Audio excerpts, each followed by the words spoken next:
Bloodlines of Illuminati by Fritz Springmeier. This is the Bundy family bloodline. My knowledge and research is limited. So much more work can be done to uncover the evil works of darkness that collaborate to destroy the Christian faith. Hopefully articles like this will serve as spotlights on the Jekylls and Hyde that ravage our land. And that seeing their opponents better, Christians will avoid the many secret spiritual undertows that drown so many. In the 1980s, one of the most famous criminals was a serial killer named Ted Theodore R. Bundy. It is not publicly known why he killed so many innocent victims. Ted Bundy told his girlfriend Elizabeth Kendall that the force caused him to kill. Bundy's confession to her was given after his final arrest in Florida. Elizabeth wrote down his confession as he gave it to her over the phone. Ted said, "I don't have a split personality. I don't have blackouts. I remember everything I've done. Like Lake Sammamish. We went out to Farrell's for ice cream after eating hamburgers. It wasn't like I had forgotten or couldn't remember, but it was just overgone. The force wasn't pushing me anymore. I don't understand it. The force would just consume me." Kendall, Elizabeth. The Phantom Prince: My Life with Ted Bundy. Seattle, Madrona Publishers, 1981, p. 176. The force is the very term that high-level Satanists use to describe the power that they believe in, which they believe can be used for either good or evil. The movie Star Wars surprisingly used the Illuminati's term the Force, which up until that time had been reserved for esoteric use by Satanism and the occult. This is part of the plan. 3. To take the occult and its goals and instill it into the public's thinking and goals, so that the conspiracy becomes an open conspiracy with the general public promoting the drive toward witchcraft as the world religion and its one world government. Who was Ted, and why did he do what he did? There are a great number of unknowns about Ted.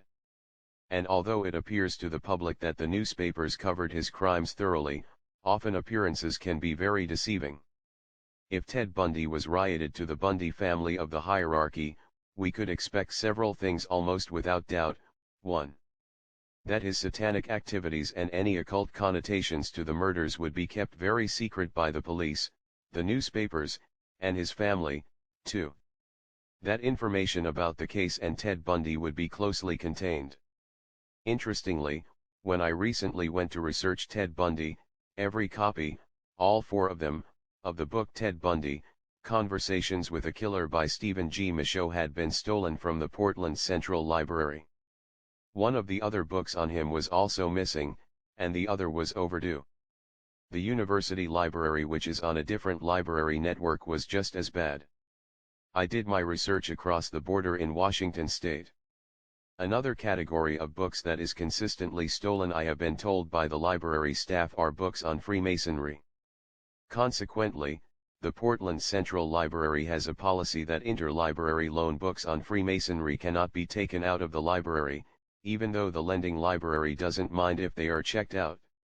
Another example of how books relating to Satanism or the Satanic Conspiracy become rare is when I checked the Thurston Co. WA Library's computerized system for Anton LaVey's Satanic Bible.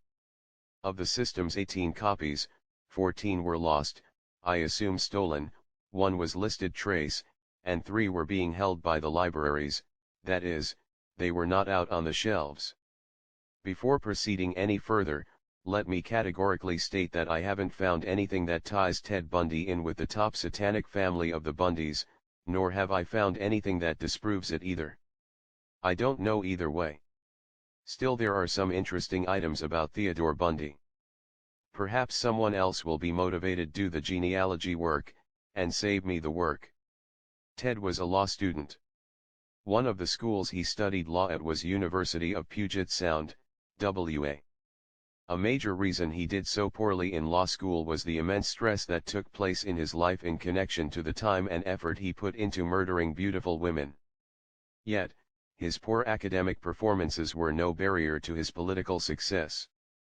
Ted does have a number of items that seem suspicious. First, Ted drove all the way from Washington state to Miami, Florida to take part in Nelson Rockefeller's 1968 campaign. He was a big Rockefeller fan. Ted was appointed assistant chairman of the Washington State Republican Central Committee. Ted traveled in elite social circles, and was preparing for a campaign for Ted to run for state governor. For instance, in 1973, he was part of the Republican State Committee. He may have been on this committee in other years too. Ironically, Ted Bundy had served briefly on the Seattle Crime Commission on a study of white-collar crime. For whatever reasons, whether it be elite connections or his winning personality, it is certain that he had a big political career in front of him as a young person if he had not blown things. Second, almost all the serial killers have had connections to Satanism, and in every case the media and the police have suppressed or greatly downplayed their connections to Freemasonry and Satanism.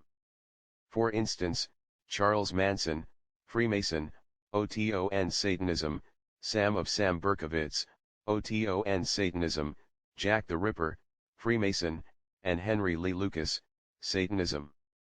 Could it be that Ted Bundy had a satanic side to him? I haven't seen anything that shows that he wasn't a Satanist. He did join the Mormon Church during the middle of time period of years when he was murdering innocent women, but his motive for joining certainly had nothing to do with sincerely serving God. I have learned that Ted had an interest in astrology. Perhaps the closest person to Ted Bundy, his longtime girlfriend Elizabeth Kendall, wrote in her book The Phantom Prince: My Life with Ted Bundy, that she didn't know why he brutally killed so many women.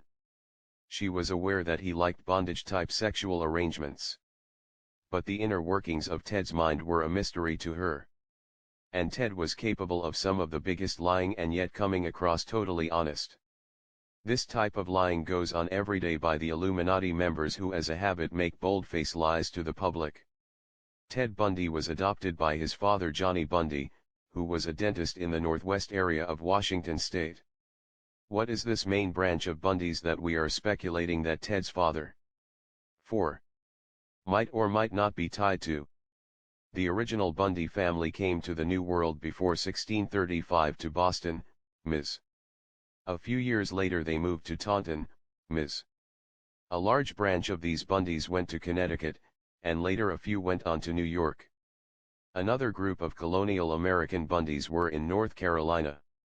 The particular members of the Bundy family that are prominent in the New World Order today, are the ones who would have inherited the position of authority over the family if satanic tradition had been followed.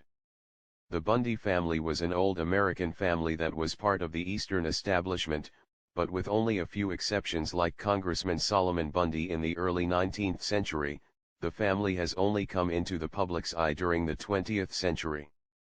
This family also surfaces in not so prominent places too. Two of the key early Watchtower Society leaders were Bundys.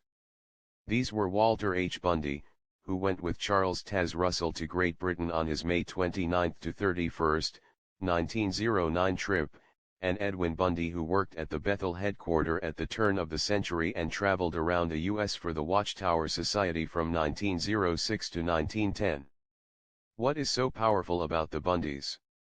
Most Americans would not recognize the Bundy family as a powerful elite family. However, during recent history, two Bundy brothers held the key positions that controlled most of the information that was fed to U.S. presidents during the Kennedy and Johnson administrations. When Johnson took over after J.F. Kennedy was assassinated, McGeorge Bundy was in the key position as National Secretary Advisor to determine what the president did and didn't hear. His brother was in a key State Department position. Both Bundy brothers were also fraternal brothers of the Illuminati Order of the Skull and Bones. Interestingly, Jonas Mills Bundy, 1835 to 1891, was a key advisor to President Grant, President Garfield, and President Chester A. Arthur. McGeorge Bundy and his brother William P. Bundy have held important CFR and important Bilderberger positions. This in itself makes it clear that the position and power of these two men is extensive. McGeorge Bundy sat on MJ 12, which is the Council of Wise Men that rules the United States. CB Wise as Serpents CHPTR 2.13 for an explanation about what MJ 12 is and documentation. United States has been the most powerful nation overall on the earth, so without a doubt McGeorge has had both great public known and great secret power. The three most prominent Bundys to write about are Harvey Hollister Bundy, Sr., William P. Bundy, and McGeorge Bundy. We will now take a look at these three along with Eric Bundy, who was given a key position in a sinister plot to steal all wealth and power of Howard Hughes. And Harry W. Bundy, who was a chief adept of one branch of the Illuminati. Harvey Hollister Bundy Sr. His grandfather was a lawyer and a congressman, and his father was a lawyer. Harvey also became a lawyer. But he didn't stop there. Harvey was initiated in the Skull and Bones in 1909. After his law degree he did some world traveling. Then in 1914, he began working for Justice Wendell Holmes. Later in 1929, Alger Hiss, CFR, also began working for Justice Holmes. Hiss was a communist spy and later a key player during F.D. Roosevelt's reign. Harvey's son William P. narrowly missed having his career ruined because William had financially helped Alger Hiss. Harvey had 5 children. 3 of these had ties to the Skull and Bones Order also. Harvey became the S. Secretary of State 1 and July, 1931 until March 1933 under Henry Louis Stimson. Secretary of State H. L. Stimson was also a Skull and Bones member. In 1888, Harvey's son McGeorge would co-author a book with Stimson entitled On Active Service in Peace and War in 1940. Harvey was special legal assistant to the U.S. Secretary of the Treasury. Harvey became the special assistant to the Secretary of War during WW II. He traveled with the Seconds of War overseas numerous times. It is often said if you want to know where the real power lies, look at a man's 6 advisors. Here we see Harvey giving advice to the U.S. Secretary of and Bones pages 49 to 50 where we give various reasons why Covington and Burling are highly suspected of left-wing activity. William began his war during the United States' largest military challenge in history.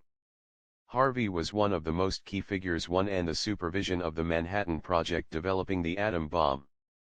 He was the key Pentagon man. He did liaison work between the War Department and Office of Scientific Research and Development. In 1952, Harvey took over the Carnegie Endowment for Peace from John Foster Dulles. The Carnegie Endowment for Peace has been a major vehicle for the Illuminati to finance tax-free various projects. In 1971, for instance, the Carnegie Endowment for Peace spent over $2 million, and had assets of $41 million. The stated object of the foundation is to promote international peace. This is the type of peace that President George Bush told the United Nations that the world needed. Skull and Bones member George Bush informed the UN that a one-world government peace was needed by the world. Harvey got the job at Carnegie because Alger Hiss had been convicted of perjury. John Foster Dulles was on record recommending Alger Hiss to replace himself. See Eleanor, Alan and John Foster Dulles and Their Family Network by Leonard Mosley, p. 311. The various men who run the various Carnegie Foundations work with the Rockefellers into New York City real estate and later became a famed patron of the arts.